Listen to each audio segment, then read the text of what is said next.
Hey everybody, welcome to this episode of The Archive, where we strive to tell interesting LARP stories and preserve LARP history. I'm St. Godric, and today I have Sir Dassureth. Did I say it right? I probably did.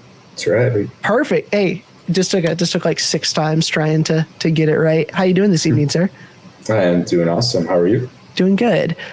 Doing well. So we've got Sir Baron Dassureth of Western Winds, Under Viridian Outlands, Warlord, Master Crown, and Crown Knight. Am I forgetting any of your favorite titles in there? I should prefer no titles. Okay. So we have Dassureth here this evening. That's right. So glad to have you on, sir. So I'll start with the easy softball question here. What got you into LARPing? Was Amtgard your first LARP? And if not, how'd you get into all these games? Amtgard was definitely my first. I mean, being up in Canada, you don't really have as many options as you guys do down south. Of course, grew up fighting with sticks with my friends in the woods, kind of a small town. And yeah, I just saw an advertisement one day for medieval fighting. So we brought like 5 or 6 of us one day. It was in, I don't know, it was January 2001. Okay. That's when I went. And yeah, we basically just said, yep, this is it. A friend of mine and I both went and bought some stuff to make our first swords that week. And like most people say, their first ones were terrible.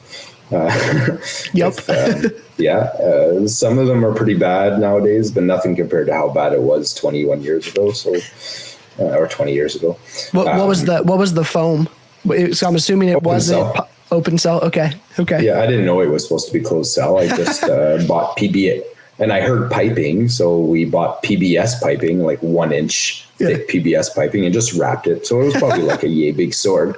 And we fought all week against each other in my buddy's basement. And we brought it to the field, and they're like, nope. And then they give us loaners as usual. And yeah. I love it. That was my first day. I love it. Were there any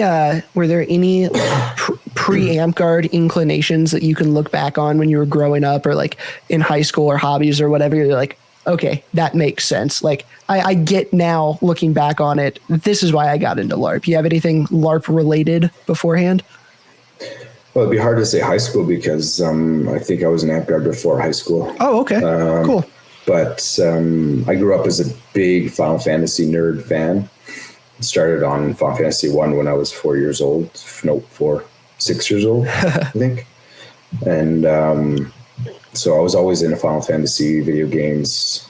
And then, like I said, fighting with sticks, pretending to have swords and kid play a lot when I was younger. So I always preferred swords over guns. So it kind of just easily transitioned for me into Amtgard, that's for sure.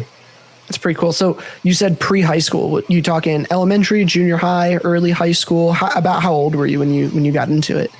13. I was 13. 13. Well, or had I just turned 14? So yeah, I just turned 14. So I guess I was technically the legal age that I was supposed to be. Cool. I want to take a moment to take a break from our regularly scheduled programming and give a plug for my business, Dragon Masters. Over at Dragon Masters, I make woven belts for Amtgard, Dagger here, and any other LARP that you can think of. At this point, I have hundreds of belts across most of Amtgard's kingdoms and across many different realms in Dagger here in Belgarth. And my goal with these belts are to make belts that are going to last longer than you. My goal is to give you a legacy belt that you will be able to wear for as long as you want to wear it, but then we'll also be able to pass it down to that next generation, that next player in your belt line, at your park, friend, family, whatever it happens to be. All the belts that I make are made of paracord and macrame and are made of the highest quality materials. If you're interested in taking a look at my belts, there's a link in the description below for Etsy. On there, I have all sorts of belts that are ready to ship out the next day. These are ones I've already made. But if you're interested in something custom, check out my Dragon Masters Facebook page. You can go through and see all of the custom work that I have ever made. And I would love to get you a custom Knight's belt or a custom Squire belt, or maybe you're looking for something in particular for a fighting company. I will also do discounts if you want to order a large amount for your fighting company, your park. Do discounts there. So thank you for listening to my plug. Let's get back to the main action. That's awesome. Yeah. So I started, I don't know, I was in my late teens, early 20s when I started, and I felt incredibly young and out of place sometimes. I can only imagine as a 14-year-old. How was that first few park days, first couple of months in the game? What hooked you, and how was that early experience? We had a really good group start off with me. They went on this blitz of advertising in our town. So, like I said, I brought like 5 friends with me that one day. Most of them stayed for a little while, but out of those 5, now I'm the only one that's left now. But it was basically like a good 20 new players that day. Wow. And it was a very easy to get into atmosphere then, because I mean, from a small town, there's really not much else to do. So you're doing that, and people are just overly friendly. They just want more people there, and the atmosphere just being a park. The park was also another thing too. Like I was just going to high school, like just starting into high school, and we fought behind the high school. Oh, so, cool. And cool. It was like a huge forest every day, every Saturday. We always did battle games in a forest. It was really, really an awesome atmosphere all the time. And it never really I was young, but I was always looking up to the guys there. But we didn't have like that really old crew. Like if you look now, most groups, again, you'll understand a little bit more later about where the group I started out here. But in most Amtgard groups, there's some really old vets. Like you'll go in and there's like 40, 50, 60, 70-year-olds. Mm-hmm. Whereas really the oldest there was like 19, 20. Oh, wow. Okay. Well, I think there was some that were maybe mid-20s. But really, the people I looked up to was only like 5, 6, 7 years older than me. So that's kind of neat, though, because that seems obtainable.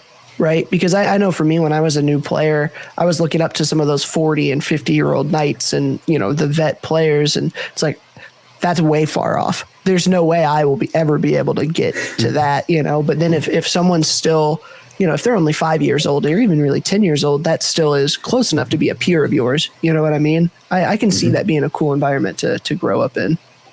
Yeah.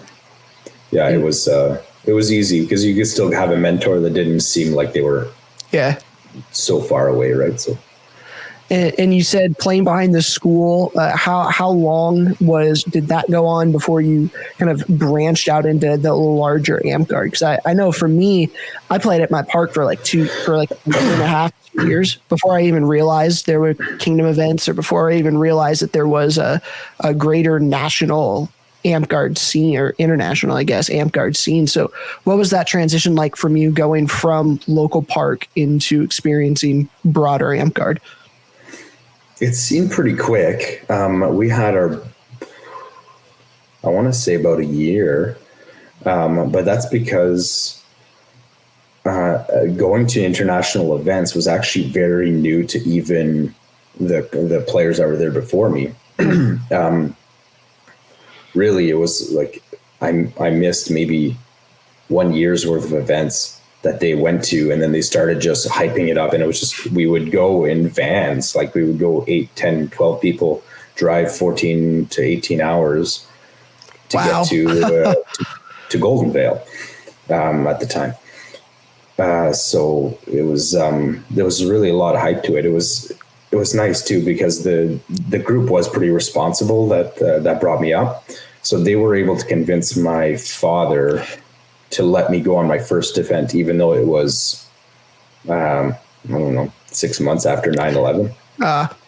You're crossing the border in the New York border, right? The Ontario to New York border. So it I think it was a little bit of a difficult sell for them for my first event, but yeah, I feel like it was only about a year and a bit that I went into my first Kingdom level event.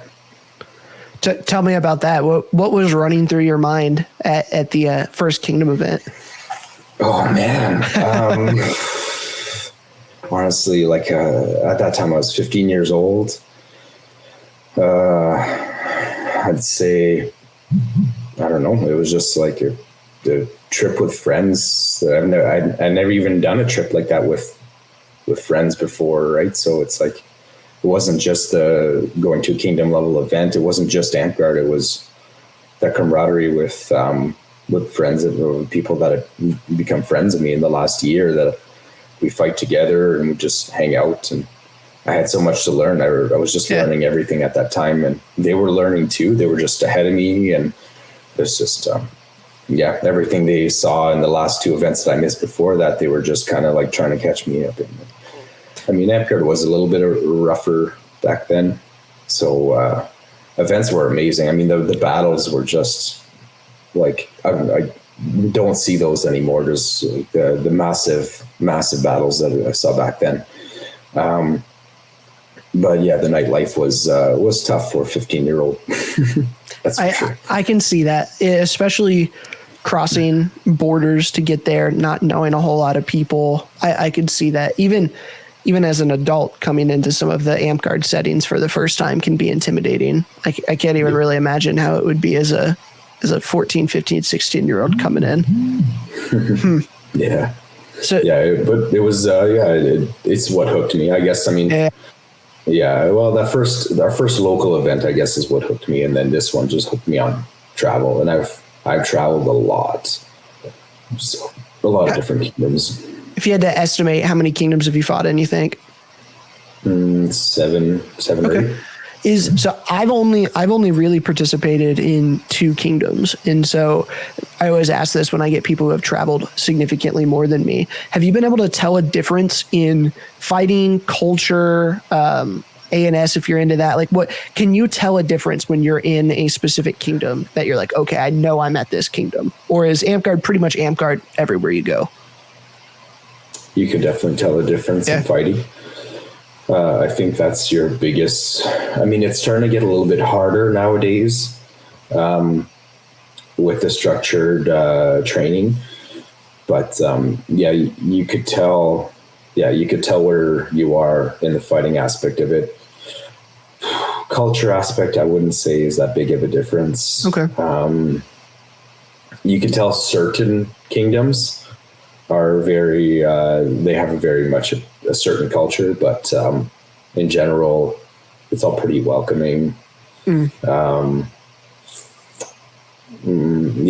is really the biggest difference. I mean, I couldn't tell you too much about the ANS side. Yeah. I mean, I do crafting, but maybe at a mid-tier level, that's about it. So. Okay. So I've noticed, if just in the generalizations that I've heard, right, we've got Texas, which is just stick heavy Texas, right? And then you've got the Midwest with Rising Winds, Talgador, Polaris, pretty battle game heavy. The Northeast, I've always heard, has been hard into ANS and is some of the best ANS in the game. And then I haven't really heard too much about West Coast to get a stereotype yet. Would you classify any of those regions differently or add on to any of those based on where you've been and all the kingdoms you've traveled to? I feel like it's hard. It's difficult with the Northwest because there's actually a lot of groups, and having the 3 kingdoms now, very close to each other. It's, even though the 3 kingdoms are vastly different, I can't just say the Pacific Northwest. In general, I feel like the North fighting is lower. What do you mean by that? Just lower overall skill of the. I guess maybe not skill, because the fighters are still really good, but there's less of them. There's less. Okay, I got you. There's less good fighters. but yeah, there's still some really good ones. I feel like, I was gonna say like I don't know how to compare really. Again, I can't talk about Kingdoms doing A&S. I don't know too much about each side. Like, I just like fighting is just so much different everywhere you go. That that's something that's pretty crazy. To knock it down. That's something that's pretty crazy to me too. I hear of different fighting styles in different kingdoms or different, groups who have trained different ways and whatnot. And that's hard for me to comprehend as someone who's only played in such a local area. I haven't been able to travel too terribly much. And maybe it's probably too because I'm not a super high end fighter. So anyone who's better than me, I just classify as better than me. And I can't really tell, they're better than me because of this specific thing or not. When you say that the different regions have different fighting styles, can you give me an example, like just off the top of your head? Like what is something that's going to be different where you are, say, compared to another kingdom? Well, I guess it'd be an example of my own fighting. Coming from the East Coast originally and going to the West Coast is why I've noticed the biggest difference. One specifically, the Northeast, is that when in Canada, when we grew up fighting, we didn't grow up with any kind of training from any of the southern states. So we had to develop our own kind of skill set. And I find that the further south I go, the more structured and rigid the fighting is. Okay. And I don't find it's as flowy as where I grew up. So like growing up in the North, we dodged more than we blocked. That makes more sense. Like when I started training, and I had to train myself a lot when I moved out west, is that I started doing a lot of block strike drills and things like that. So I really had to get more rigid and structured and body mechanics in my style. Whereas I still have a lot of that first 8-9 years of my fighting, whereas like you flow, you dodge out of the way and attack in when people miss attacks instead of blocking and attacking. So it's kind of a very different, very, very different style of fighting. I think that has benefited me a lot, I find, because I can switch between the two if I feel that it's more beneficial in certain situations. And then like you got weapon styles too, that kind of change it up too. It's like when you go down to Texas, there's like punch shields you almost never see them. They're starting to get a little bit more now, but up north you see them quite a bit more. There's more punch shields up north, so that's a different side of shield types. Anyway, I don't know. Okay, sorry about that. Oh, no worries. I was just saying it's interesting for me because I remember strap shield being all the rage because those were the only videos we could find in our area that were on YouTube at the time. Right, all the SKBC and Delos and all of them were doing strap shield, and it seemed to be the meta. And then Shion shows up and wins however many crazy tournaments he's won with his punch shield. And then that started to become a little bit more common and a little bit better. And then down spear became flavor of the month for a little bit. And everybody was trying to get good at down spear. I love seeing how the meta changes nationally, but then also locally, depending on what resources are available or who's teaching at the time or who's good at the time. That stuff fascinates me. I think Shion won most of his tournaments with strap, actually. He just did. Oh, did he? Okay. Yeah, his last big one was with a punch. Okay. But I do believe ATOG uses punch. Mm-hmm. That dude's a monster too. Yeah, oh yeah, for sure. Punch is definitely gaining popularity a lot in the last 5 years. But yeah, it was mostly unheard of before that in a competitive aspect anyway. So that's pretty neat. the way that the tournament like meta shakes out is interesting for me. I love watching like the Imhog Cup and some of these Olympiad and some of the higher end fights, because as someone who I'm a fifth order of the warrior, and I'm trying to learn and get better, and then seeing these guys just go at it that are significantly better than me, and then I have to go back and watch the fights on like half speed to even realize what's going on. I love those things. That's my jam. I love watching that stuff. So nice. I see the Warlord hood. So tell me about that journey. What was the journey like for you? The easiest parts, difficult parts. When did it start to look like, oh, hey, I can actually get this? Give me the rundown on that hood and how you got it. Long story, hey? Yeah. All right. Well, I'll just go with the hood. The hood itself was just sent to me by Cassius Apparel, Josh down in Westmarch. And he was actually like probably a year and a half into making this tunic here that I ordered, which was oh, cool. I don't know if I can seeing it. I don't know if you saw a little bit there. And he was like super late on it, I guess, through COVID and everything. He felt bad, so he actually made this hood for me. Oh, cool. as an extra gift. He threw it in. But outside of that, for I guess specifically the question is more about Warlord than the hood itself. Hood's pretty though, man. Show it off. Yeah. I got two now. It's actually really nice. The other one is super warm though. It's nice for our winters. I told him to make this one lighter because I can't wear the other one very often. So I guess when, this is going to be a long story. So hey, we like long stories here, man. Yeah, no, it's cool. All right. So Cyrus was a fighter out east that trained me to fight, and he took me in as a page, also as a training partner back then. A lot of my training was fighting and like team fighting and being able to use your peripheral and things like that. So my main love in fighting is not one-on-one fighting. It's ditching and fighting in groups and things like that. I strive more in that aspect. But I trained under probably one, if not the best fighter in our area for quite a while. And we've got some tournaments, but Orders of the Warrior were super, super, super stingy back then. Okay. So I was on my third Order of the Warrior for, I think, 7 years. Oh, wow. I started the group out west. We can talk about that later.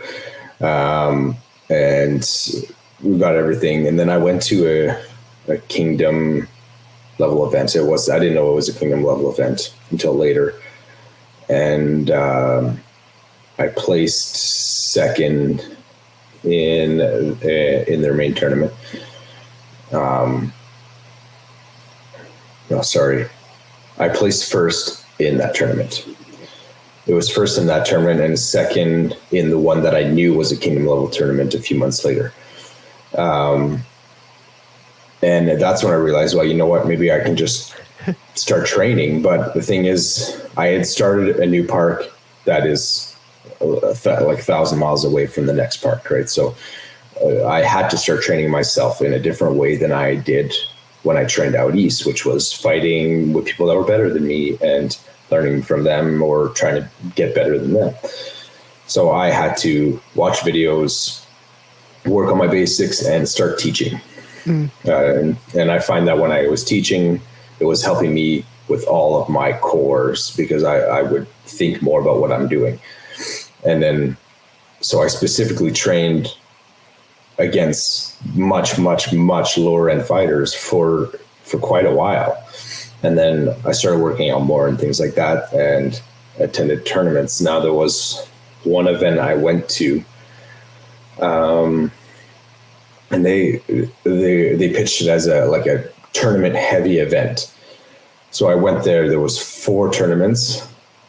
by the time I drove in, it was a 14-hour drive to get there. Wow. And when that's actually the closest park in the States to us. Man. It's 14 minutes, yeah. But anyway, as soon as I arrived is when the tournament started. So I was like, get out of the car after a 14-hour drive, hop into the tournament. I placed second in that one. And then the 3 tournaments after, I won first on all 3 tournaments by a pretty large margin. One of them had a Warlord in it. Yeah, so that was kind of like that. After I had really, really started training for like 3-4 years, that was my first kingdom level event that I went to and showed off what I could do, even though I was training against much, much lower end skill fighters. I just imagine like the coming out of the forest, like, you know, training with all of the squirrels and like coming out and beating all the war. Like that's just, I like that imagery, traveling 14 hours to go and kick some butt when you've got no one around you, no one, you know, good around to train with. That's pretty cool. And that's what I was telling you earlier, that style that I had out east is not a style that was ever really seen out west. So I was able to combine my rigid training, punch blocking and things like that with that style. And I was actually pretty successful with it in the tournaments there. Now, like I said, so I was on my third order, dating back a little bit before those tournaments, I was on my third order of the warrior. Now, and we were too far for Kingdom to recognize us for awards. So basically we would only get awards based on how big our park was.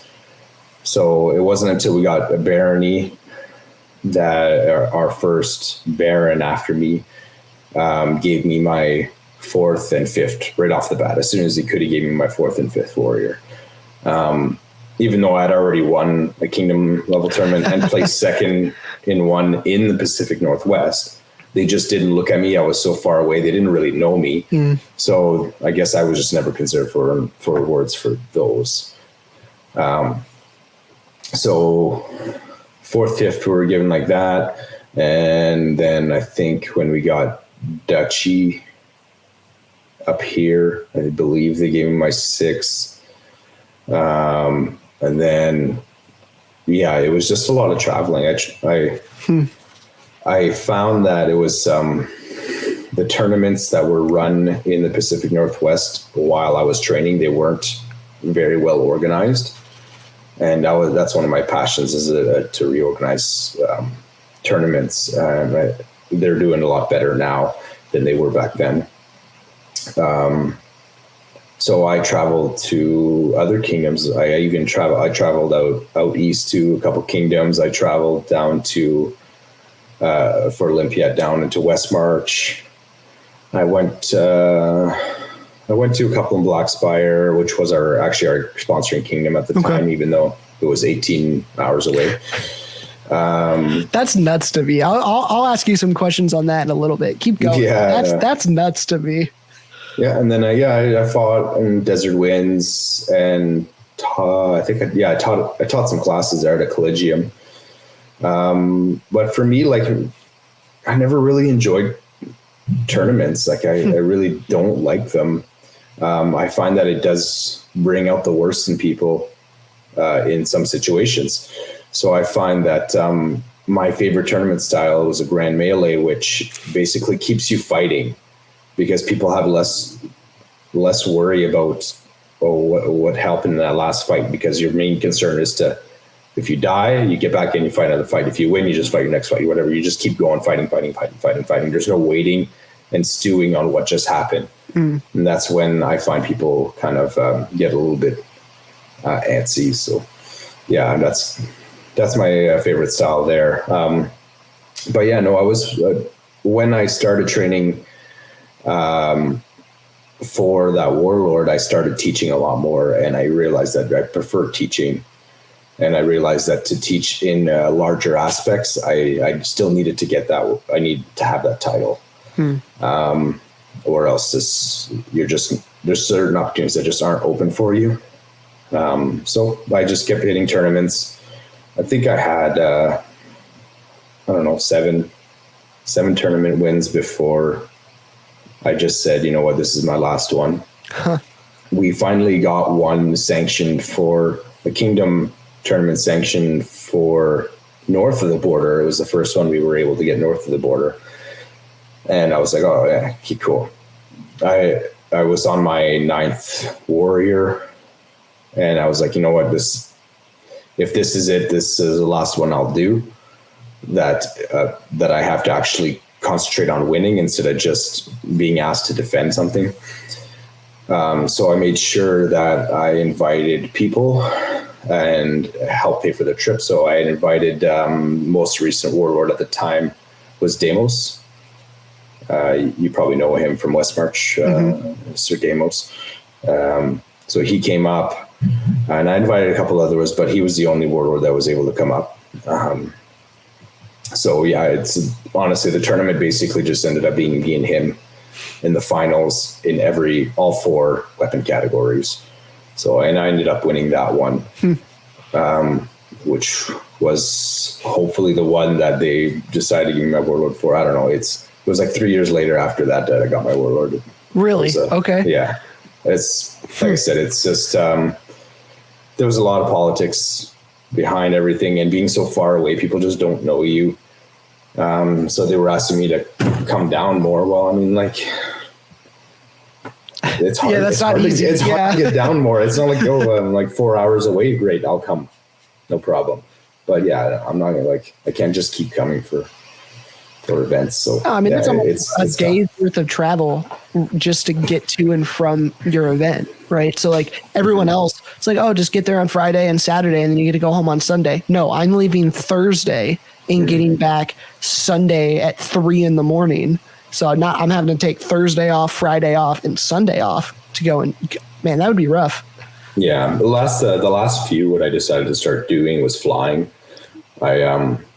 I got lucky with Delta, and like because I took an extra day off the first time I flew. They asked for volunteers to stay off the plane if they overbook, and they give you a credit. So I did that twice in a row, and I was able to get 2 extra flights. So I was able to hit 3 Kingdom events on the budget of 1 international flight. So I was like, okay, this is awesome. So yeah, a few of them were less than an 18-hour drive because I got to fly. But that's pretty nice. Yeah. Game it a little bit. I love it. Yeah. But yeah, it's nice. And what year did you get your warlord in?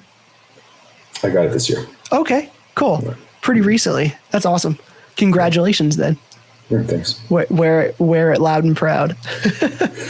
So you said that you like teaching the most, and I've never heard that perspective before, but I really respect it and I really like it.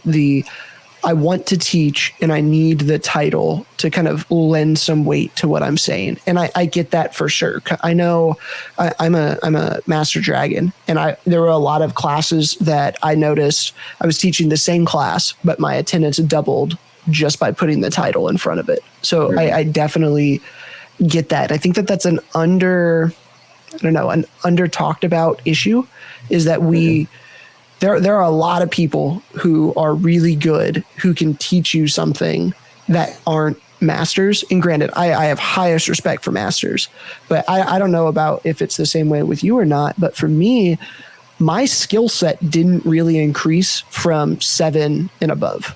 Once I got to 7, my skill was pretty much there, and I had to refine it, and I had to do it consistently. And so first up, is that something similar in Warlord? Do you felt like you got significantly better from 7 to 8, 8 to 9, 9 to 10, or were you pretty much that good and just had to repeat the process? Yeah, probably around the 8 mark. I mean, it's pretty, yeah. I'm not the best example of how my words went in that retrospect, but yeah, a lot of the jump was from 3 to 7, 3 to 8.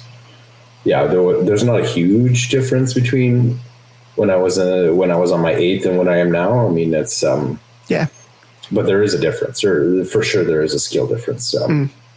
Well, my point for bringing that up is you were saying earlier that the people in the very first park you were at were ahead of you by 2 events, but you still looked up to them. And I think that that's something that we can remember is that if you can teach, if you know something at all, you can teach that to newer players or people who aren't as down the tree as you or as far down the path as you. And you don't have to have the masterhood to be able to teach, right? If you're a 5th, teach 3rds. If you're a 7th, teach 5ths. You don't necessarily have to wait until you get the title to be able to start teaching, especially at a newer park. Like, you might not be the best garber in the world, but you teach those new players how to turn on a sewing machine and make a tabard. That's significantly more than what they had before. And that's a skill set that you may have just sparked something in them that they want to go far. I know the people who started to teach me how to make woven belts never got beyond 5th or 6th in the belts, but they sparked it in me and I ran with it. And I'm incredibly grateful for that. So, like, teach at any level, teach. No, I agree. And to be honest, in a lot of cases, when you're teaching a low skill, the mid skill will teach better than the high skill, because we might, the higher skill might be sending out too much information. They might be skipping too much of the basics. There's some exceptions, of course, like the really skilled teachers will be able to adjust accordingly. But yeah, I don't think there's enough emphasis on teaching in general. Yeah, I would love for us to see a ladder award eventually that is specifically for teaching. And I think that you could throw it under whatever category of teaching that you want it to be, but make it a 1 to 10. And I would love you have a walker in the middle. I would love for a standardized ladder award for reaving and judges for ANS judges. I think that the Battle has started this trend where we are starting to make ladder awards for the things that we value the most in this game. And personally, I think teaching, reaving, and judging are things that we should standardize more than occasionally you might get a rose for reaving a tournament, but not always, right? And how do we need to encourage the things that we want to see. And I'd love to see more of that. 2 things I wanted to add to that. First, I just want to say, yes, teaching goes under Smith, but there's different kinds of teaching that don't really fall under that category. So yes, I agree with you that it would be nice to have something that's dedicated to teaching itself. And 2, I believe, at least in some kingdoms back in the day, for reaving, you didn't take reave credits. You were given reave credits towards your walker in the middle. It wasn't Amtgard wide, but I do remember when I was younger, it was something like if you reaved a lot, you would get a reave credit, but you didn't sign in as a reave. So that was a difference. So I think what you're talking about for the reaving aspect of it, we had it at one point, or at least somewhere in Amtgard, and we went away from it, which kind of sucks. But I think we do need to encourage reaving a lot more. That's for sure. Got lost in award standardization. Yeah, a few things did. I love Walker in the Middle. It is one of my favorite awards in this game that I think is undergiven and undervalued. And I would love for an equivalent for those who do our ANS judges.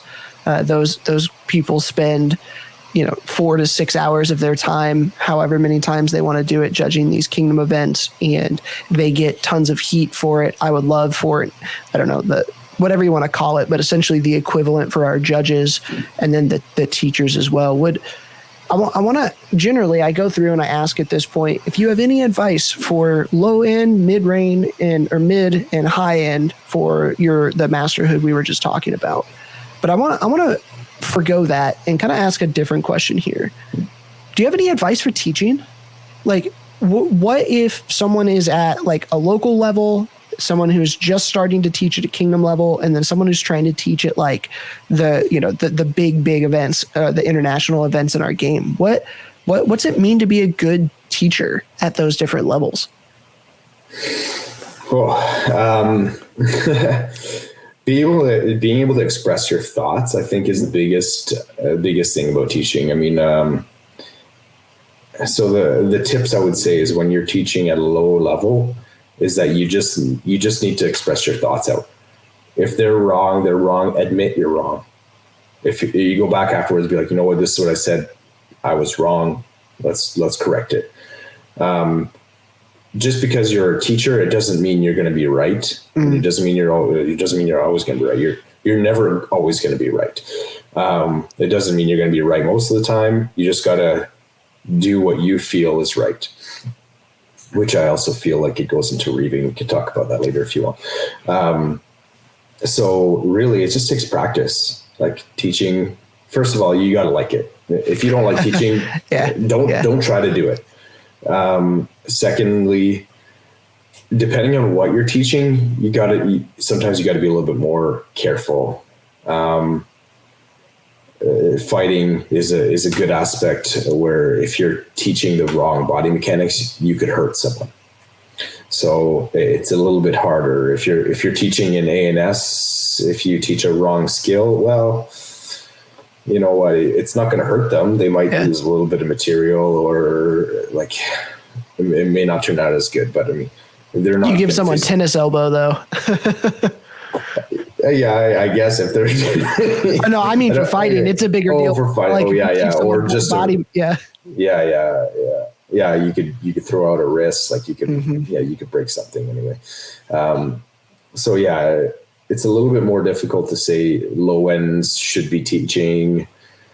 But I do think that there should be a mid-tier teaching range at least, because they have gone through being taught already recently. So it's more fresh in their mind, and what worked for them, they can kind of switch over as long as they're doing the right things. But, and then the other thing about teaching is ask yourself, why are you teaching? We have an issue with some people, and I don't find it up here. I just noticed it as I was traveling, is that they want to jump in and tell their opinion, try to teach right away, even though they're not teaching for the right reasons. Like it could be someone they're attracted to, right? That's one thing. They're just teaching because they're attracted to them. Or they're teaching to try to prove themselves to the community, which is another issue. Those are the two biggest issues I see when people are just jumping in to someone and trying to teach them something. You make sure that your student is wanting to learn, for one. That's a big one right there, man. I can't tell you how much just today, in a Facebook chat, I got some unsolicited advice about Amtgard from someone who I didn't particularly want to hear it from and didn't necessarily want the information.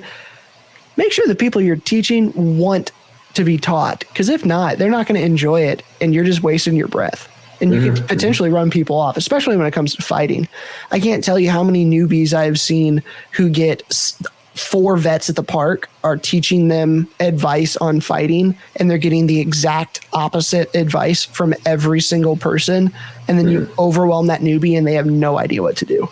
Yeah. It's an interesting topic.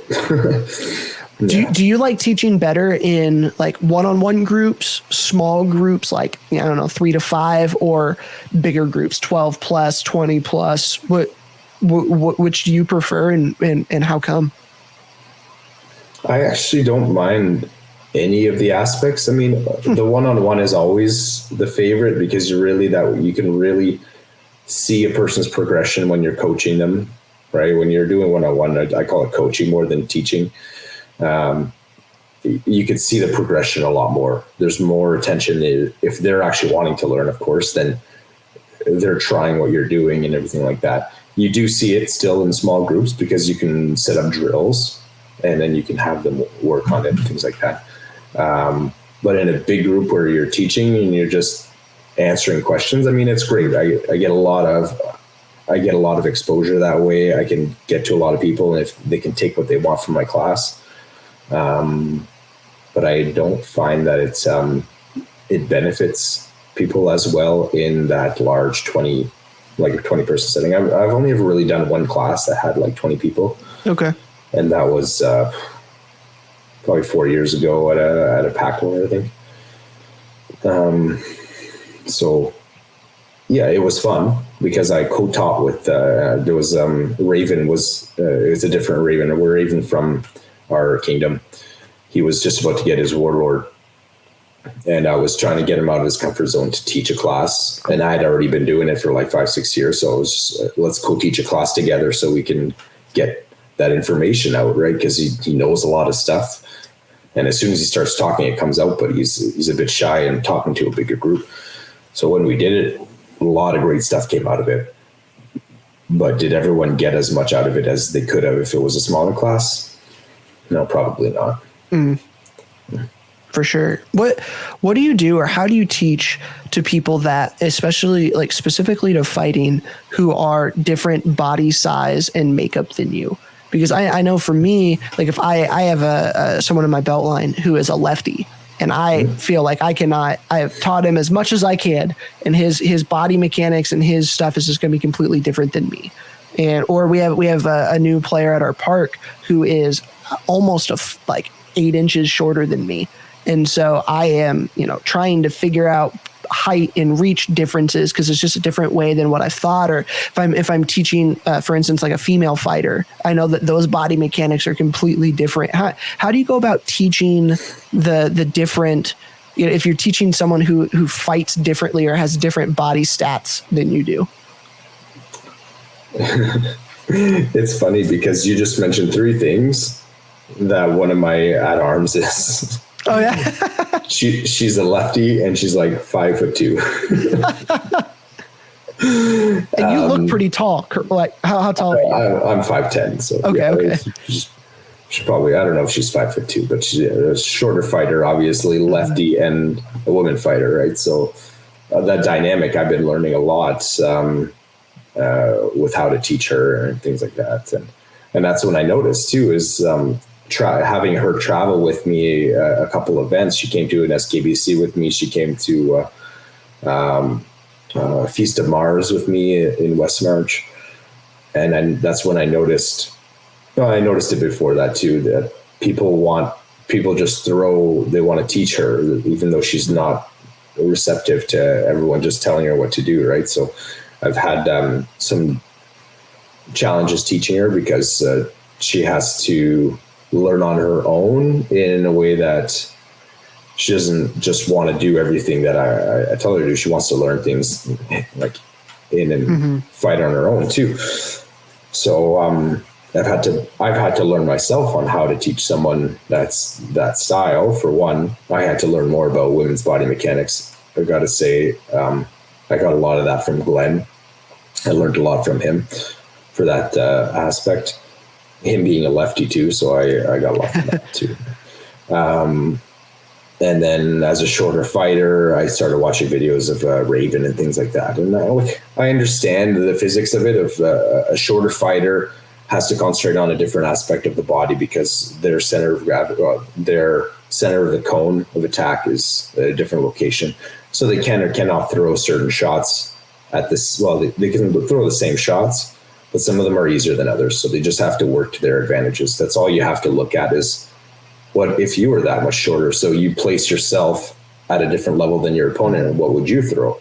What locations can you hit? What locations are easier for you to hit than if I was a taller person, things like that. So there's a lot of good classes on that. Raven the Swift teaches one that he's been doing that a few times, and just take everything you can from that. And but like I said, you gotta put yourself in their shoes and then just try to understand what can help them. Like it's funny you say that. Just like 2 weeks ago. So my squire, I'm 6 foot. My squire is probably 6'3", and his man at arms or page, I think, is probably 4 inches shorter, 6 inches shorter than me, right? And so you've got kind of got all 3. And so I'm trying to teach the page. I'm like, all right, so your goal is to have defense so you can close, because Madness over here has 8-inch longer arms than you. My squire has 8-inch longer arms than you. So he's going to be raining shots down from above. So you got to be able, most of the time, to be able to block here. He's like, but I don't know how to do that. So I did. I literally tried to get down on his level. But he was so much shorter than me. I couldn't. I was like, but it was interesting because once I was there, I'm like, oh, this shot I've been trying to show you for 2 weeks doesn't work from your height. And I would have never have realized that just because I'm used, I just assume everybody can throw the same shots I can. It doesn't work like that, Yeah. Yeah. There's a lot to it. And, you never want to don't ever be too proud to ask someone else that's in that boat to help you out in that situation. Mm-hmm. I think I'm a great teacher. I teach a lot of different people, but if I have a lefty that I've been teaching, so every opportunity I have that she's with me, if we're out somewhere, I'll say, you know what, there's a warlord that's a lefty. How about you learn a couple things from them, right? Like, it's like, don't take it all from me. You have to learn from everyone else too. So, and that's what I tell all my belted family. I'm like, if you want to fight and you want to get as much as you can, you have to travel to different locations because you can learn from the weakest fighters and you can learn from the best fighters. You just got to fight as many different people as you can. So, I get that for sure. That's one of the things I've been struggling with is my squire is pushing for Warlord and he is significantly better than me at this point. And so it's like, all right, what can I do for him? It's like, well, I can help him get places to fight people who are better than him. Yeah. And that, and I can spar with him whenever he needs it. And if he needs me to, he's working on fighting straps, I'm going to fight with straps for this month. He's working on fighting down spears, I'm going to fight down spears for the month. And I might not be the best at it, but I can help him get, better at it and then facilitate the travel and point him to the people who he needs to be at. I think that's an important part of teaching in general, but knighthood as well is you don't got to know everything. You got to be able to point people to the people who know everything, That's right. So I want to pivot a little bit and ask you about your other masterhood, your master crown. And I am assuming that a lot of your crowns came from your work at your local park. You said started a new park, grew it to, you said duchy at the point. Tell me the rest of the story of your local park and your crown journey. So the crown journey, it wasn't really a journey to do it, right? So, I mean, the selfish part of what I did to become a crown knight was that I grew Amtgard so I can have more people to fight. Hey, that's the best way to do it, man. All right, so that's pretty much what it is. So you treat everyone very, very well. You grow a park, and then you got to fight more people. But on that retrospect, I mean, I do like to lead, but I'm at a point now, and I have been for a little while actually, that I just needed other people to do it for me. So my first 9 years of Amtgard, I guess 8 years of solid Amtgard, I was out east in Wolvenfang, which is now part of Nine Blades, which is currently part, when I was there, was part of Golden Vale and then part of Northern Empire before that.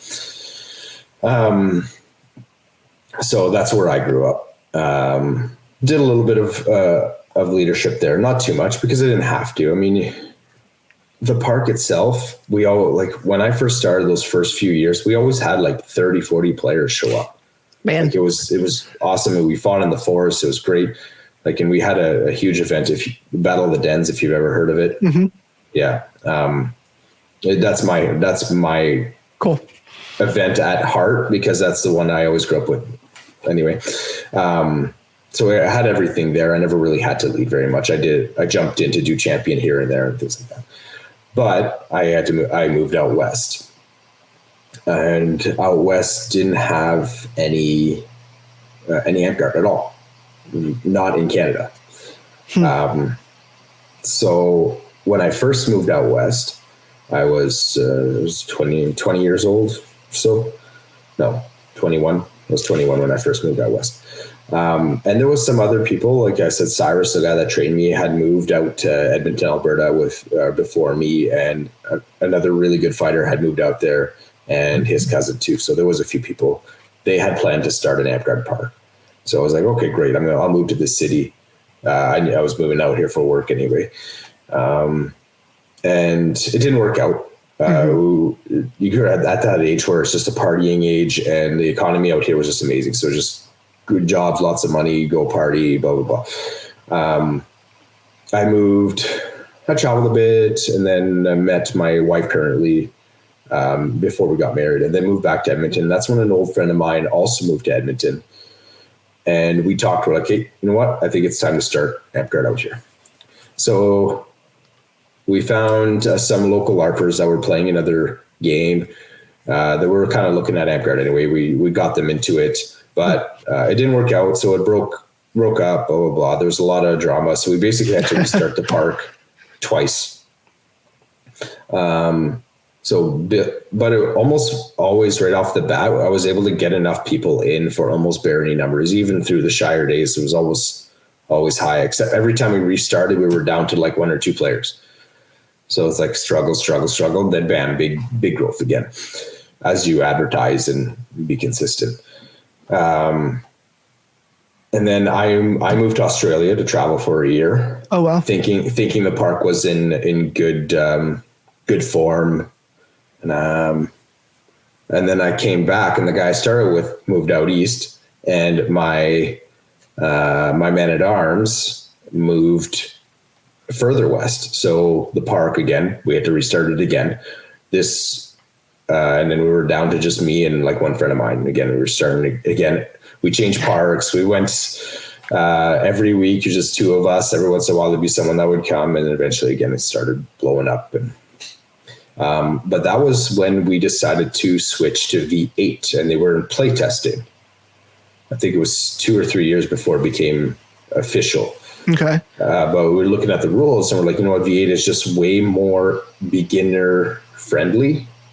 So we had switched to that, and with the support of my friend Tristan, I was able to just keep the motivation going, show up every week, even though it was just me and him fighting, or a couple or someone else or whatever, and keep advertising, keep pushing, and then eventually get more people. We find indoor locations in winter and blah, blah, blah. So like I ran basically every position of Shire, Barony, as I could throughout whatever 7-8 years to get to Dutchy. And to the point where I trained as many people to take up, because I knew for quite a few years, I'm like, I can't just keep doing this. You can't just stay in office. 95% of the people that do what I do would have given up by now, because the amount of stuff, the amount of breakups we've had and everything like that, they would have just called it quits. I was like, you know what, I have a family that's coming, everything like that. So I was just like, you know what, I just got to keep training people and push people in office. Don't run for office if someone else is willing to run for office. And I learned later on, it kind of sucks too, because as I was early on putting people in the office, I was just trying to get them to do what I would do instead of letting them make mistakes. And that's what I learned over the last 5 years, really, is when getting people into office, you just listen to them. And if they ask you for advice, or if they kind of look clueless, then you point them in the right direction. But you don't try to control them to doing things the way you would do it, because then they're not learning. And I've had to let them make the same mistakes I have. I've had to let multiple officers make the same mistakes I have, because you know what? That's where you learn. Like, I can't just say, don't do that. It's going to be a mistake. And it'd be like, oh, okay. And then they don't understand why it was a mistake. Like, what do you know? You're just a crown knight. Well, I wasn't at the time. Right? Like at the time, it wasn't even, most people don't even know what knighthood is. Like until September of last year, 99% of our population had never met a knight. Like we're so far away from people that unless they traveled with me to an event, they did not meet a knight, because there's no one that ever came to our park that was a knight until I brought Deimos up that one time. So now Deimos and Leia is significant other. And so you grew from park to duchy, and then you all just recently became kingdom, correct? Yeah, Viridian Outlands, which also includes the southern part of the border. So it's a mix of Canada and... That's what I was going to ask is what's the kingdom makeup, and then how big of a role did you have in the principality and the kingdom Viridian Outlands? I was only an advisor in the kingdom aspect of it. By the time we started pushing for kingdom, my current squire had already pretty much learned everything he could from me.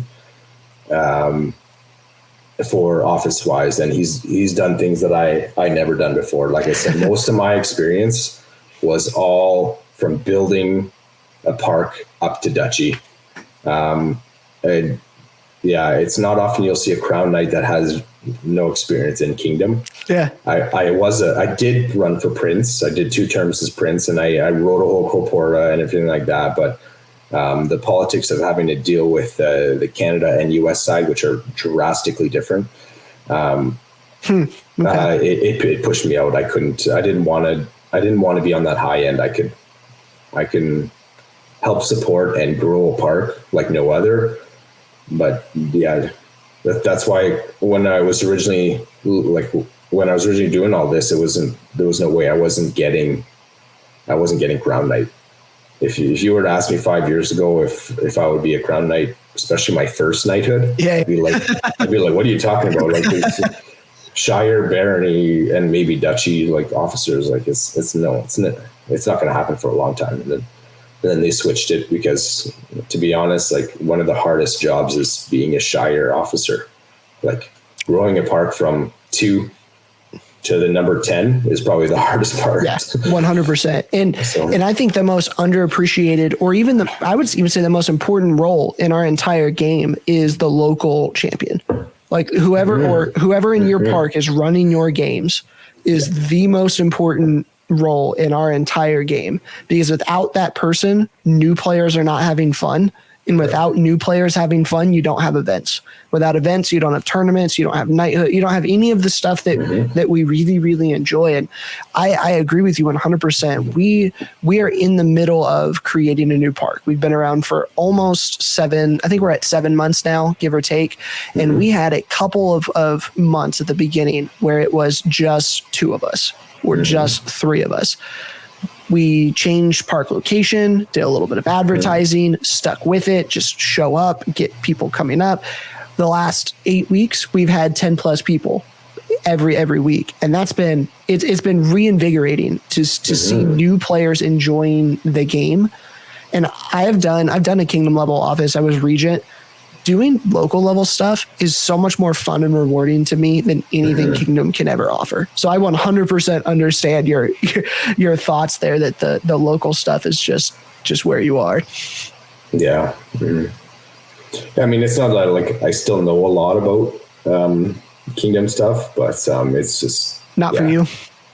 It's not, and even like I was just asked this from my friend Tristan again. I mentioned him earlier because he was my rock when we rebuilt that last time, and he's like, would you aspire for like a marquee title or things like that? I'm like, nope, that requires me to step into office again, and I'm past that. I'm like, I will do it if I really, really have to, but at this point, I'll just teach as many other people as I can to do it before I even step into that role again. So. I think that's important too. Probably one of the most important parts from like one of the veteran players at a park is I had grown. The first park I ever played at, I was not monarch, but whatever you call the barony level monarch for a year. And we got it almost pretty much up to duchy levels. And then I moved. I went to college, and the park almost died. And I was real happy. I got my baronet title. I had done it for a year and it was so good.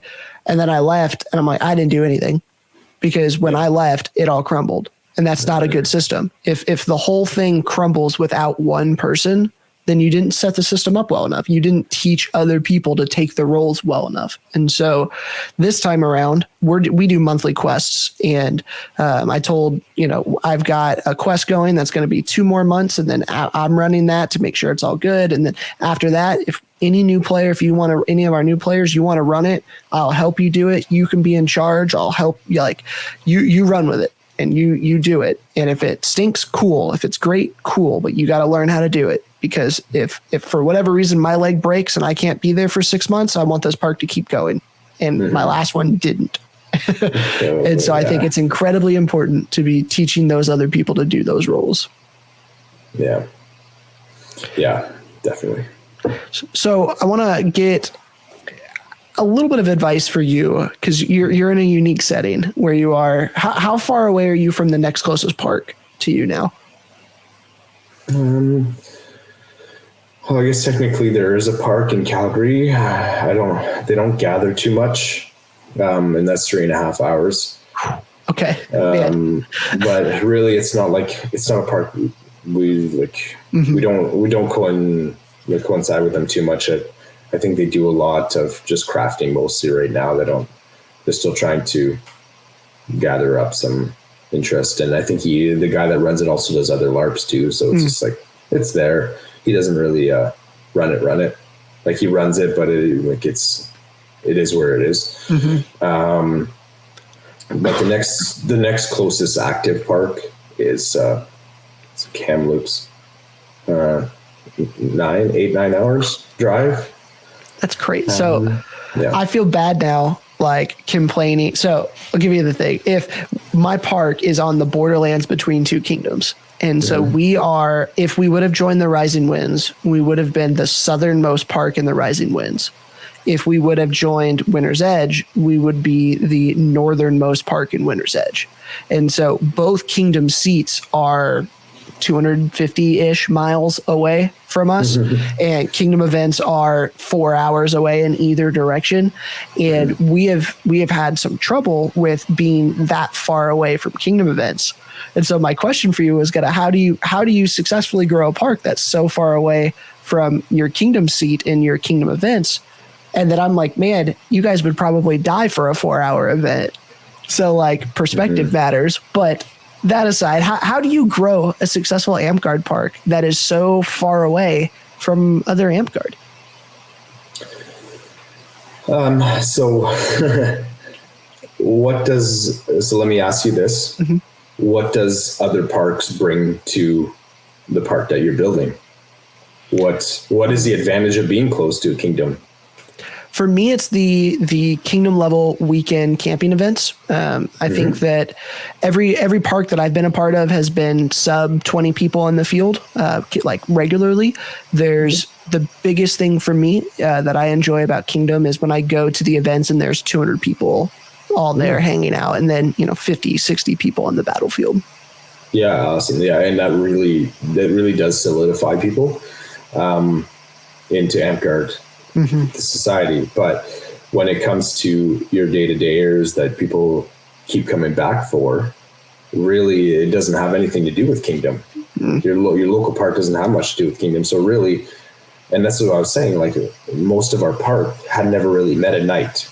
They don't know what a night meant. They didn't even know what a belted family was for freaking a decade, right? So, well, maybe not quite a decade, but it was titles were really not a big thing until the last few years for us. Like, when we started becoming Kingdom or getting more autonomy from the Kingdom to get some titles and things like that. But really, it's most people just want to have fun locally. We made sure we have a camp out event. First year that we were that I started this park, I made sure, I know how much a camp out event means. So I made sure I started an annual summer camp out event every year. And then we started doing a winter one, which was always indoors. So we'd always have outdoors fighting, but we'd have an indoor hall that we would book and often sleep in the hall. It's an interesting aspect because everyone basically sleeping in a large ass hall with no real privacy. Yeah. So it's not, it allows for less shenanigans to happen, but then it still allows for shenanigans to, like, drinking and things like that to happen for people that don't want to. So it does detract some people. And it is winter. Here, winter sucks. We just got half a foot of snow outside today. So, man. So yeah, you just make sure that you get those events, even though they're not 200 people. To be honest, there's only one event in all of Canada that ever hit 200 people, and that's Battle of the Dens. This year for Canada, we were the biggest event that was run. Actually, 2 years in a row now. Cool. Our local event, which is now Kingdom level event, but our one that was local that I started back in 2011 was the biggest one in Canada, which this year I think we hit 80, which is amazing for us. Yeah. Because, you know what, to be honest, more than half is local, right? And then we get... Even that is significant, though. Like, having 40 local people show up is significant in and of itself, let alone getting another 40 to travel all the way to you. Like, both of those are significant feats by themselves. Yeah, like I think we had probably 55, 60 local and then maybe 20, 25 travelers. And again, a lot of people come from Kamloops. And it was Kamloops is the next closest group. The one I said that was 8-9 hours away. And it was started by my man at arms. So indirectly, I also traveled there quite a bit because I have my in-laws are only a few hours away from there. So when I would go visit my in-laws, I made sure to support them and their event, things like that. So, but yeah, most of our park is very close and very respectful. That's what people notice when they travel up to our park, is they feel that it's a different kind of Amtgard up here because we're very, very, very positive and everyone kind of gets along. There's no real cliques in our park. We do, like, as a park, we still feel like there might be some, but as someone that's traveled, really, like, I see that everyone, even the cliques, will still mingle and get along with everyone else. Like, there's no division. There's no real division. There's a little bit of division, but there's no real division like I've seen it in basically everywhere else in Amtgard. So when people do travel up here, they kind of feel they're like, wow, it's really refreshing to see. We have a very different perspective, more positive aspect, vision on Amtgard. Probably because I made sure that any negativity, any kind of negative aspect of Amtgard that I saw growing up wasn't part of the core of anything that I would teach when I was out here.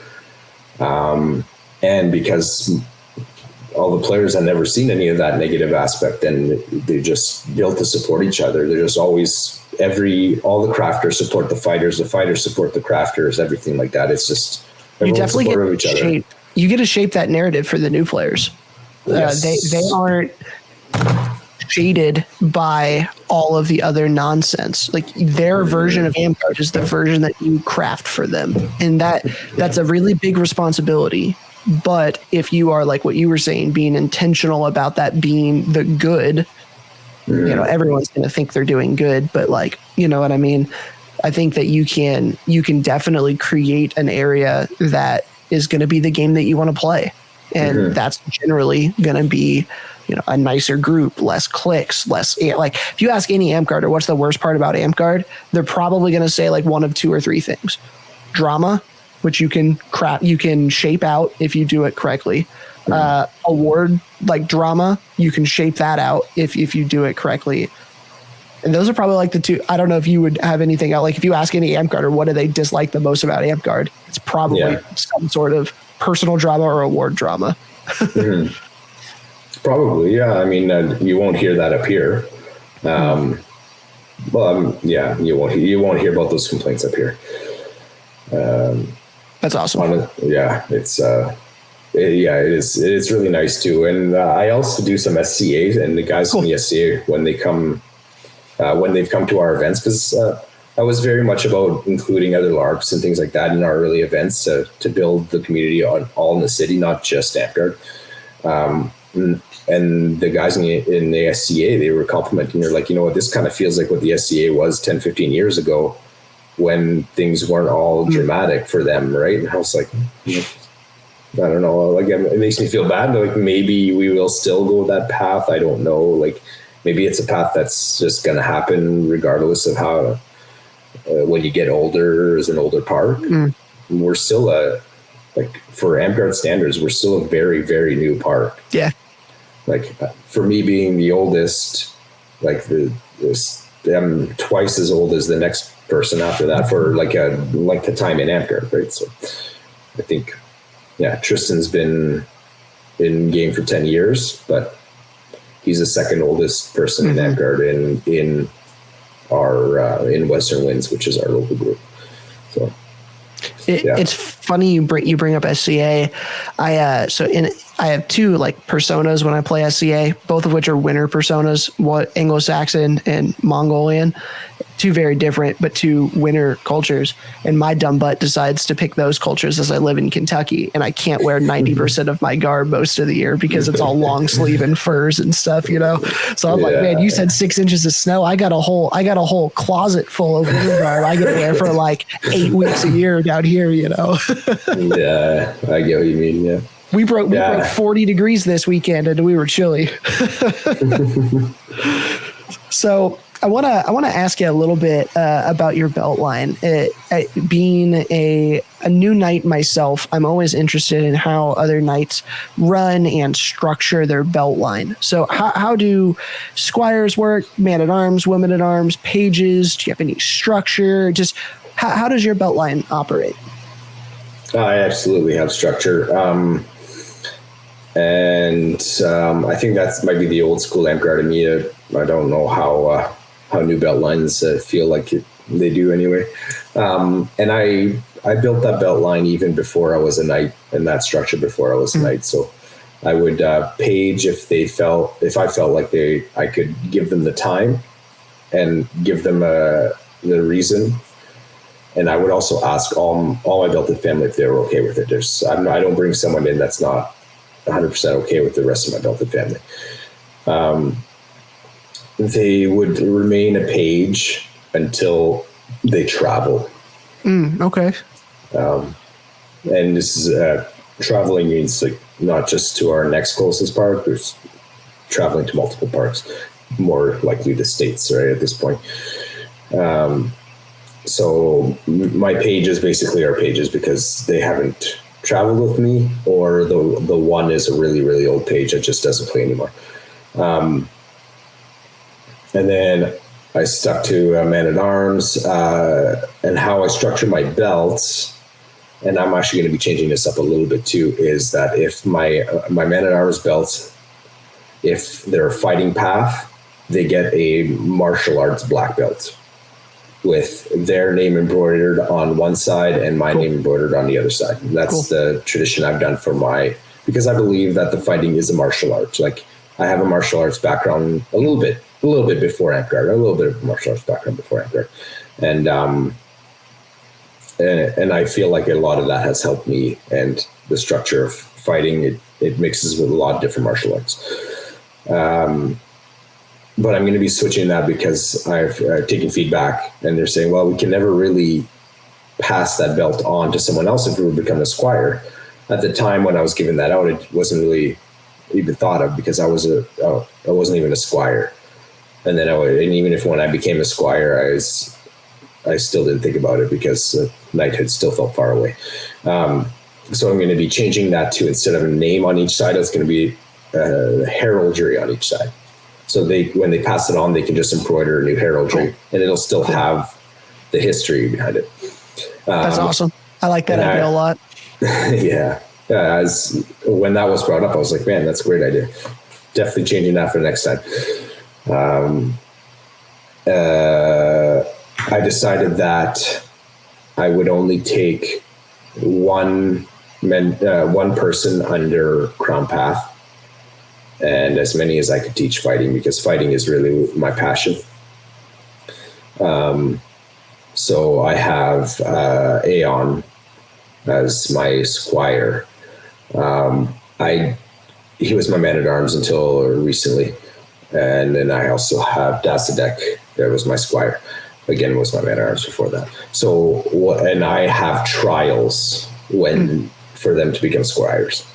So, fighting trial for Dassureth was to record 10 first to 10s with the best fighters that he could find in the next 3 months. And then he had to run a 2-hour gauntlet at, that's our Circles of Fate, which was our annual event last year, which was when I got knighted. Cool. And a gauntlet was basically just a bear pit, but he stays, win or lose, he stays in. I started it, I ended it. It was pretty epic. He was pretty like hugely gassed at the end, and then I was doing a big speech and stuff. It was great. My trial for my Crown Path Squire Aeon is what I noticed with him is he's a great leader. He does a lot. He does an incredible amount for the game. It's insane. But he didn't like asking for help. He wants to do everything by himself. And he will just jump in and just take control of everything. It's great. He can do it. And I did that for a long time too. And I noticed that, you know what? It doesn't work that way. That's how you get burned out. So his trial was to run an event where he is not allowed to physically do anything other than tell people what to do. But he wasn't allowed to like call and make the booking. He wasn't allowed to actually do anything. He just had to be in a chat. That's so mean. So he didn't pick too hard an event. He did like a coronation feast and stuff like that. So it was good. It was good. It was still super hard for him because he has he stores all the feast gear. By the way, we do insane feasts over here. We decorate and go all out for feasts. Like people were like, this is like old days feast from a long time ago and things like that. So he had all the bins and stuff at his place, and he's not allowed to bring them. So we have to come over to his place to get the decorations. It's a bit stressful for him, but I think he learned a really good lesson from it. He's able to delegate, because like the problem is when you run everything yourself, it's really a trust issue, and thinking that person is not going to do as good of a job as I will. Well, it's probably true, but who cares, right? Because by delegating, you're also teaching. Mm-hmm. You're letting people make mistakes and things like that. So if he's going to be a squire, which means he wants to be a knight, he needs to learn that lesson. So I kind of just forced it on him as a trial. Is that a requirement for your squires to want or be pursuing knighthood? Because I know some knights, it's a huge deal. Like if you're not, your goal isn't knighthood, I don't want you as a squire. And then other knights I've talked to who are like, I don't care if you never want to be a squire. It's more about, or if you never want to be a knight, it's more about the relationship with me than it is about the end goal of knighthood. Where do you kind of stand on that? Right now, I want to see my squires want to push towards knighthood, or at least masterhood. Mm-hmm. That's where I'm at. But I mean, I want masterhood. Yeah. If you don't want knighthood, I'm all right with that. I don't feel like everybody should be called to the office of knight. That is not something that every person is equipped to do. But if you want a red belt from me, you should be pursuing masterhood at bare minimum for me. Yeah, that's what I would say. Like, I mean, at least pursue masterhood. Yeah, because if you're not working towards that, then I probably won't throw a squire's belt at you. So. Mm-hmm. And so you said you have 2 squires and you had a limit on those. Do you have any limit on your man-at-arms or your pages? Well, I guess pages you said however many you can handle. I only used to limit myself to one crown path before I became a knight, because I only wanted to dedicate to one person that was leading, because I wanted more of my attention to go towards teaching fighting. I gotcha. For my belt line. I'm not specifically limiting myself in any, especially Aeon. He hardly needs my help anyway. He once in a while asks me a question, and sometimes I'll be like, hey, let someone else do this. Mm-hmm. But I mean, he doesn't really need my help. He did. There was he did get a lot from me, but at this point, he's pretty much, especially what he's doing, he's past what I can teach him. So,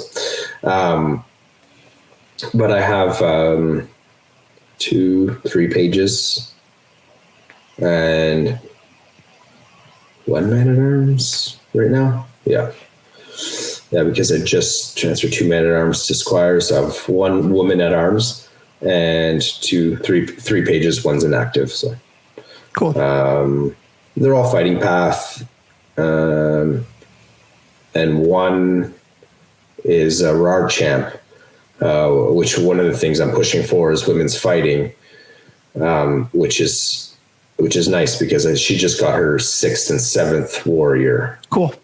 And that's one of the things I'm proud of her. She's a great fighter, and she's done a lot of training, even though she had some times where she just decided she didn't want to really fight anymore, or then she came back and loved it and things like that. It's just it's tough, and I can't pretend to know how a woman feels in the fighting world of Amtgard. So that's why I've pushed really hard for a women's division towards Warlord. Explain that mindset. Explain that mindset a little bit, because there's some of our viewers maybe who aren't connected on the national pages. When you say a women's division for Warlord, what does that mean? And kind of just give a little overview of that concept.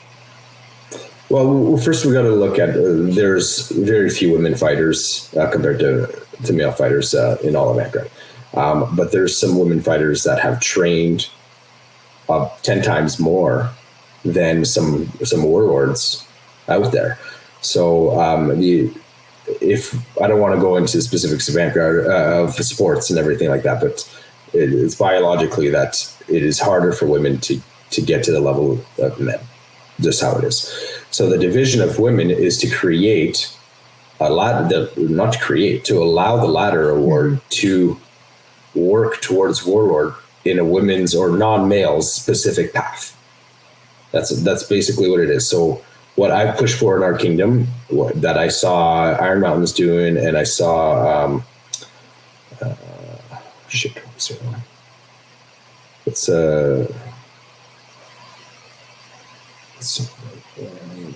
it's not Texas, New Mexico. What's the kingdom? Dragonspine. Dragonspine, dude. That they were allowing for their major kingdom tournaments to be non-males and be awarded for it. So I was like, you know what? We're doing that too. And it's one of the few times where I just used my influence and talked to our monarchy and be like, we need to do this, because if we want to encourage women fighting, then they need to have a path that they can see themselves go up. They don't just always have to compete with men, which a lot of them step out of fighting completely because they have to fight men, right? Some of them, they love to fight men, no big deal. It's great.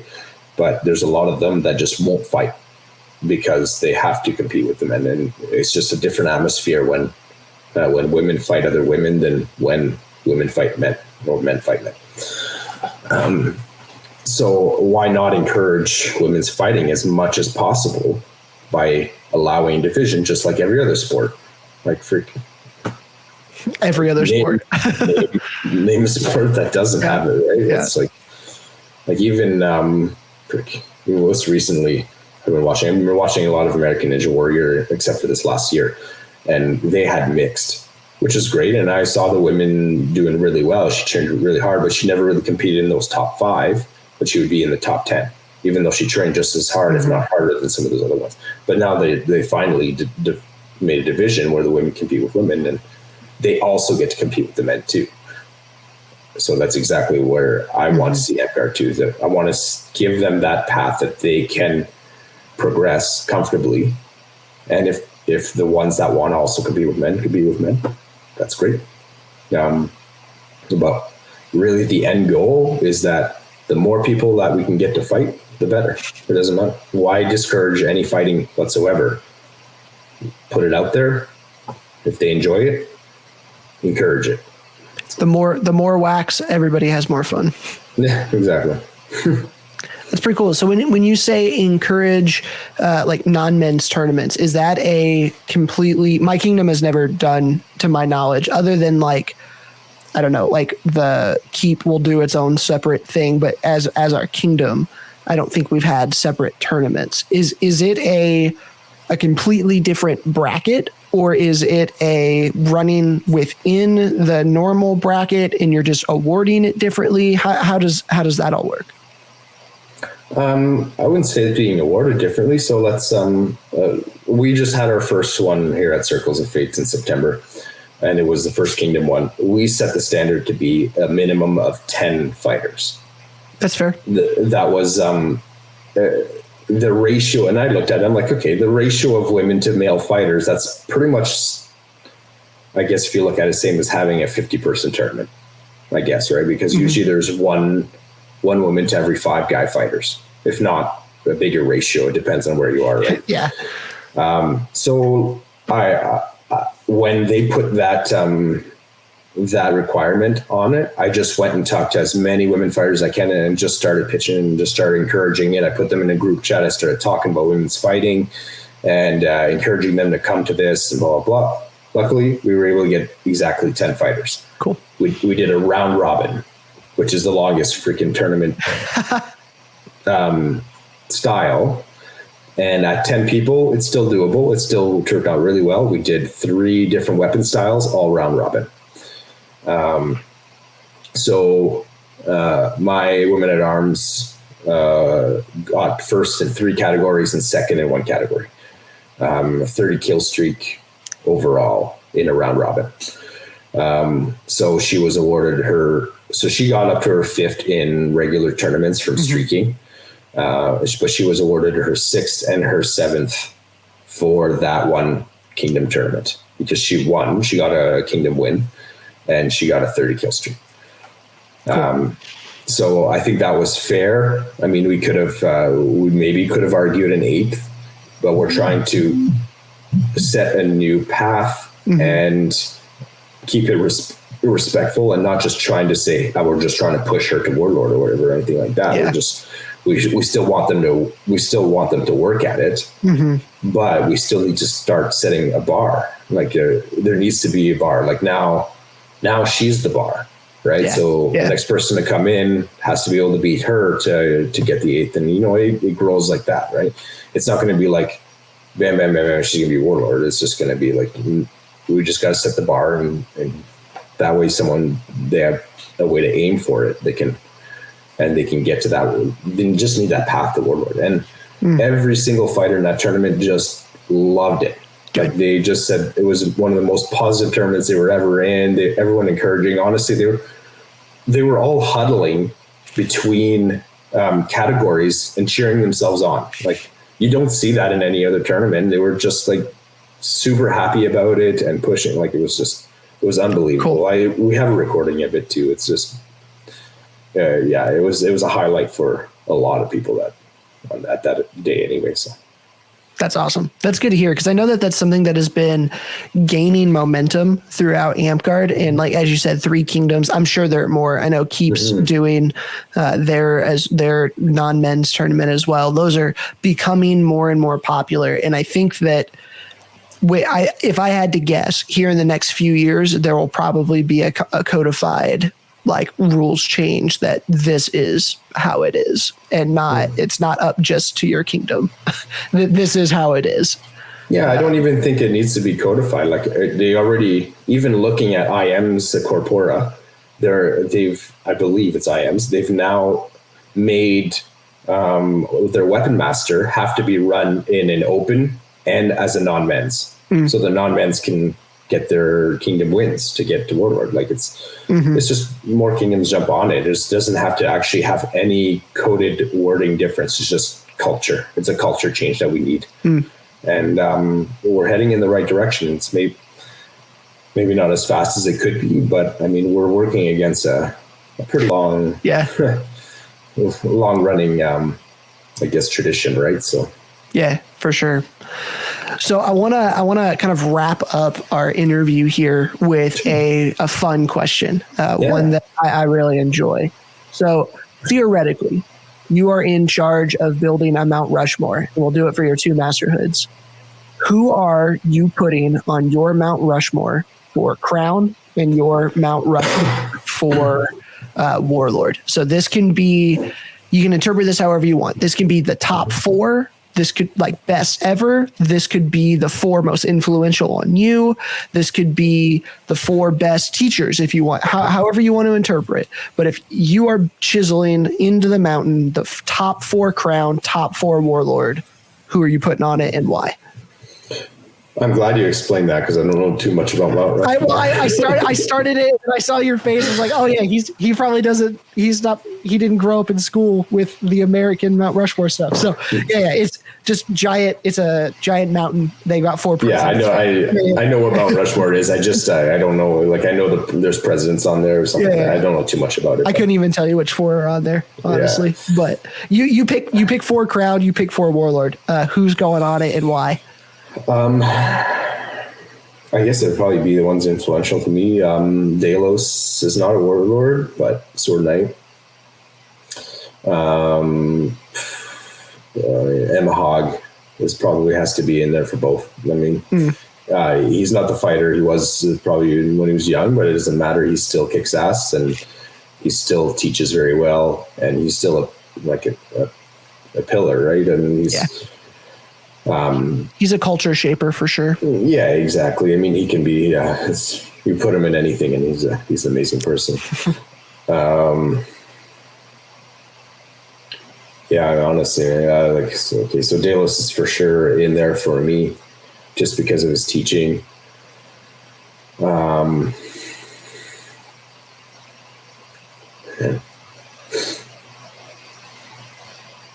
It's hard not to name people. Like, I got to put Anatole in there too. Like, both as a teacher and a fighter, and his positive, his positive attitude is just, bar none, probably one of the highest. So, yep. We'll try to hit a different part.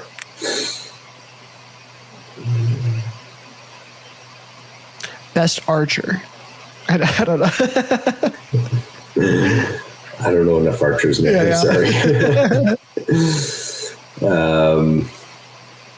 Let's see. It's just like I grew up with a warlord at the time called Sir Leo in my young days, and he was a battlefield sword knight.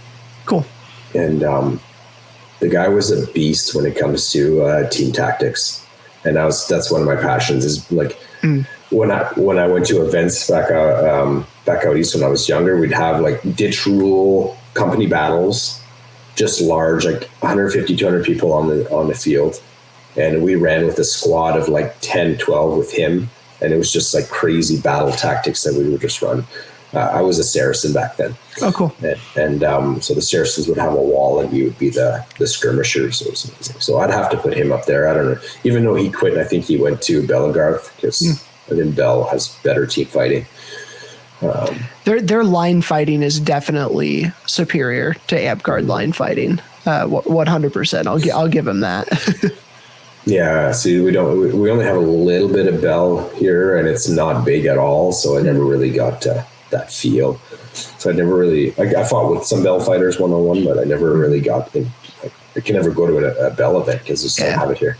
Their culture is definitely one of like think Viking shield wall type of combat, and they don't have the casters to blow it open or as we do, and so theirs is much more like 5 foot away fights and line fighting and maneuvering and flanking because they don't necessarily have the casting offensive options.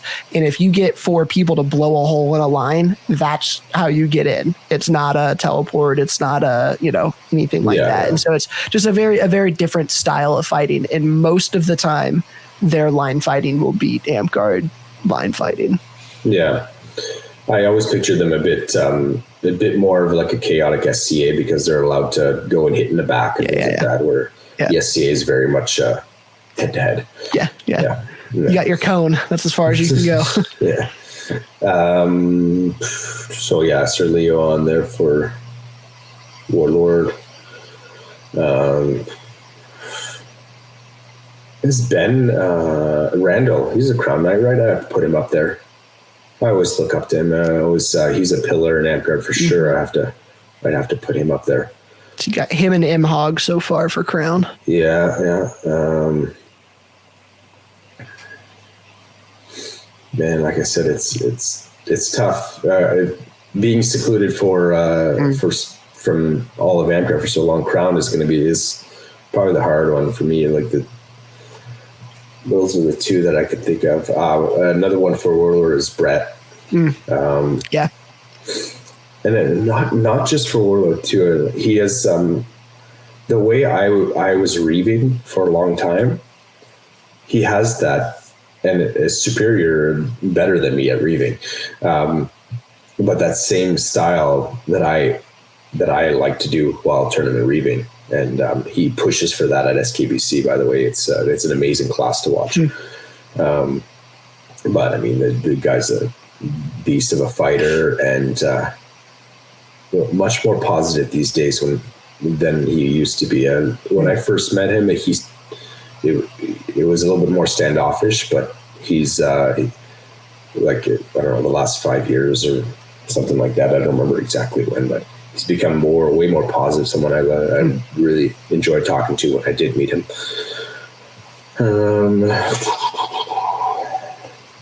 Well, I'll put Sponge's Crown, right? I think so. I'm pretty sure. I talked to him quite a bit, so I haven't talked to that many Crown Knights. So, but he's always been really positive with me. A nice guy to be around, so I could put him up there.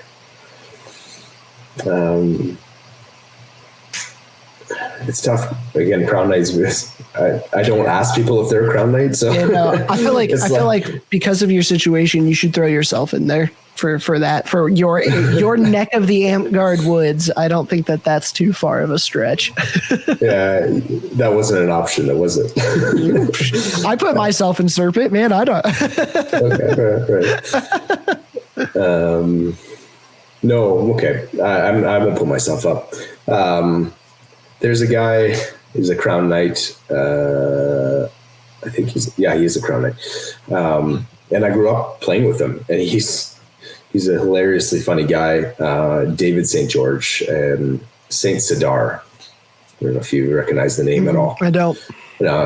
Canadian, Eastern Canada. So he's he was a friend of mine growing up and everything like that, and he was super PR related, like an awesome person. So put him up there just because I named 3 Americans, so I'll put him up there for that. Hey, there you go. There you go. I love it. I mean, there's also the first Canadian knight too, who's a Crown Knight, Sir Balthor, but I think he got it before Ward standardization. He had a lot of impact on me, but I don't think as big of an impact as Sidar did. So. I gotcha. Okay, Sword Knights. I got 2, 3 in there, 2 in there, no, 3 in there. You hit 4. 3. You hit 4 sword. Yeah. You had Michael, Delos, Anatole. Michael for both, yeah. Yeah. Perfect. Cool. Awesome. So wrapping up here, you have any topics? We've got just a few minutes left here that I didn't cover that are near and dear to your heart that you've got the microphone, you've got the platform for the next few minutes here. If you have anything, if not, we can go ahead and close. But actually, I do. I mean, we already talked about the women's fighting, which is one of my more main focuses, especially in our kingdom, because it's where I can make the most impact. It's winter for us, so it's kind of dying down now. So I hear more. We're working on a proposal that I've been working on since 2019, but then I took a big mental break myself from Amtgard for like 7 months. So that's why it feels like it was so long ago. But it's a proposal for Order of the Shield, we call it. And it's a new ladder award to Sword Knight based on non-class team fighting. Okay. Not specifically tournaments, even though that is an option. Team tournaments is an option, but ditching large battle games, things like that. So there's been a lot of concerns. I've talked to at least a dozen warlords about it. I'm still getting more feedback before I put it public. As someone that grew up team fighting versus one-on-one fighting for my first while. I always enjoyed it more. And I do find that even a lot of my belted family prefer ditching over a bear pit. So it's... I would adore a 4-on-4 format or whatever team fight. Like, I think that would be so much fun.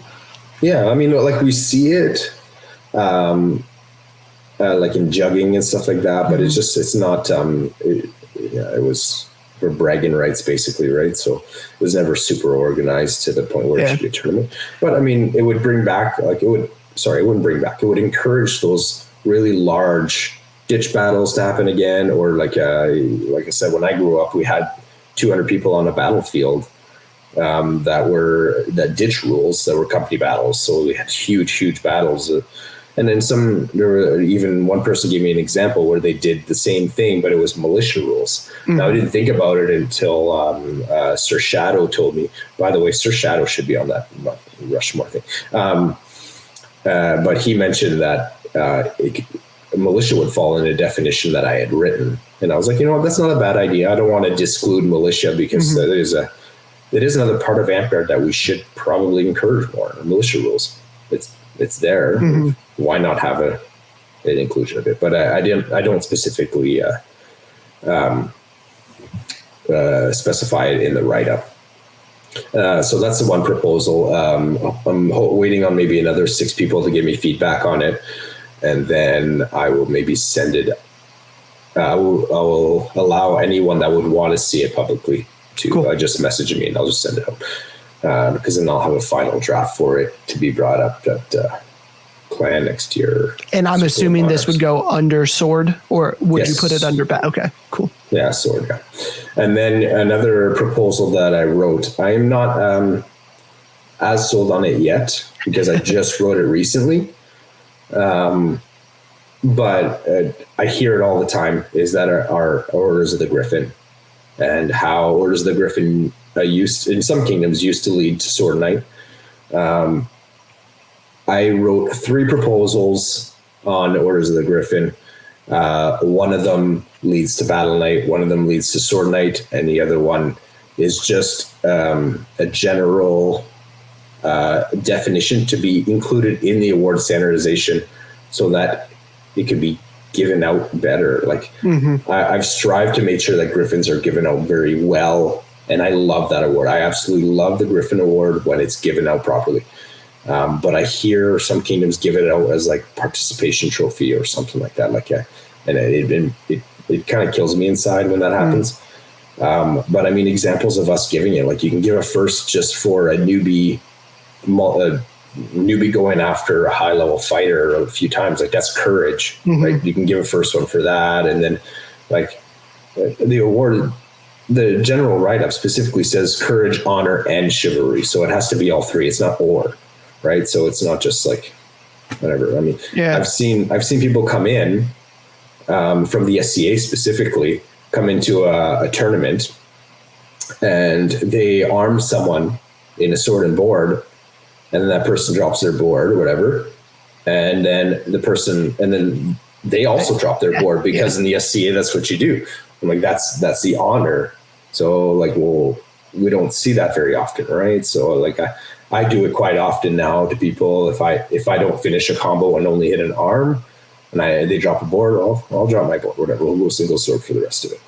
Like chivalry is also helping the weak, teaching, coaching, things like that. There's so many different things that you can do under chivalry. And I think that Griffin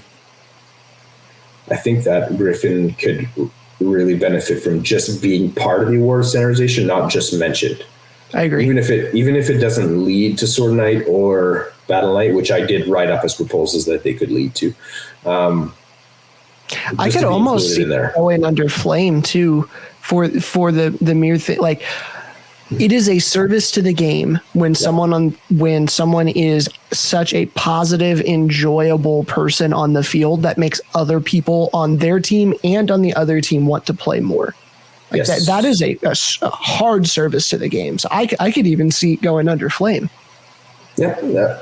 I didn't write anything going under Flame. What I the preferred proposal I have is just a write-up of having it as a ladder war that doesn't lead to knighthood. Because honestly, I would like to see Griffin being given out outside of fighting. I would like to see it given out for people that stand up for minorities, the people that stand up for women, things like that. Like if people are mistreated, it takes courage to step in and say, you know what you said was wrong. That takes courage. So why don't we award that too? So that is my preferred way of writing it in. But there's a lot of people that I said they want to see it in Sword Knight. So you know what? I wrote 3 proposals. Yeah. I still have to get a lot of feedback on it. I started that this year, so that's another one I'm working on. So cool. Yeah, that's all I have to say. That's close to me right now. So I love it. Cool. Well, with that, I appreciate you coming on, sir. I had a good time with this one. I hope you did too. Yeah, awesome. I love talking. Yeah, me too. Right. I love chatting. I love talking about my favorite stuff, and I love meeting new people. So, viewers, if you've made it all the way with us so far, I really appreciate you as well. If you could hit that like and subscribe button for me, it does do a whole lot to the channel. Helps get our the algorithm loves us a little bit more when we do that. So, really appreciate your support there. With that, we're going to go ahead and wrap up this episode of The Archive. We'll see you next time. Thanks a lot.